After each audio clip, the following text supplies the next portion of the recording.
This week's drive is the $24,985 2016 Honda Accord Sport. It arrived with no options, but that does not mean bargain basement. What you see is the newly refreshed face with a thin wraparound lenses with projector lamps and a light piped LED DRL. A wide chrome grille with a Honda logo inlay tied into the two lenses with two chrome slats below. The face is far more vertical, following modern design themes. A chrome trimmed chin spoiler, and look at those LED fog lamps. Those are very nice looking. The Sport has the 19s that fill the well, but it probably reduces efficiency by about 1 mpg.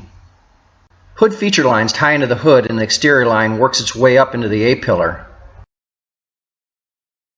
The character line begins at the front fender and is accentuated through the chrome door handles and works its way to the center of the rear lamps. Below at the rocker panel is a unique cutout adding some depth and shadow. Even the mirrors have a unique feature line built in, and I really like that. Chrome daylight opening trim is all around, as you can see. Moving to the rear, a standard rear spoiler, a wide chrome trim piece, which is very unusual for Honda, plus chrome Honda badging. The lower diffuser is separated by chrome trim and chrome tipped exhaust, which look good as well. A very nice exterior. Now let's look in the trunk and under the hood. This is the Accord's 15.8 cubic foot trunk with my 40-liter Eureka backpack inside. It has a lot of room with very usable volume. Adding my standard carry-on reveals how deep the trunk really is. The trunk hinges, however, are not covered. One of the few shortfalls I experienced during our week with the Accord Sport. Moving to the engine bay, the 2334 City Highway rated 2016 Accord Sport arrives with a direct injected 189 horsepower and 182 pound-foot of torque 2.4 liter i4. This is 4 more horsepower and 1 more pound-foot of torque over the Accord LX.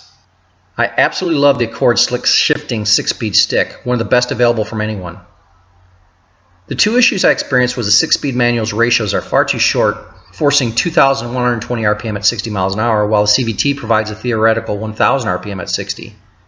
That's a heck of a delta. Also, the clutch only uses the last 2 inches of the approximately 6 inches of travel. On the efficiency front, the calibration run turned in an unexpected tremendous result at 73.5 actual mpg over 104 actual miles versus the 98.5 miles displayed. This is really smoking hot. Some odometer calibration is in order with these 19s, that's for sure.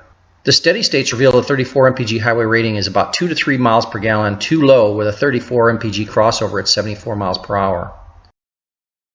Overall, another excellent drivetrain and Honda's best-selling model. Moving to the interior of the Accord Sport, it provides 103.2 cubic foot of passenger volume with the EX and the XL losing 2.4 cubic foot due to the sunroof. The front to rear seat room is pretty darn good as well. It feels more roomy and comfortable than the specs portray, the back seats in particular. The seats center are soft with firmer bolsters and contrasting white stitching. Piano black center console and shifter surrounds.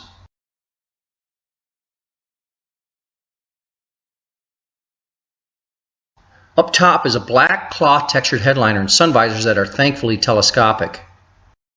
Moving to the A-pillar is a letdown, as 25K price automobiles should include a cloth textured covering nowadays. The dash has a soft touched non-reflective plastic up top. In the central dash you see a faux carbon type trim piece surrounding the vents. Kinda cool. The vent surrounds are kinda cheap plastic, but the directional chrome inlay is nice. The open shut roller is coated with a tactile rubber, although surrounded again by cheap plastic does more harm than good. The door insert uses soft seat bolster material with contrasting stitching.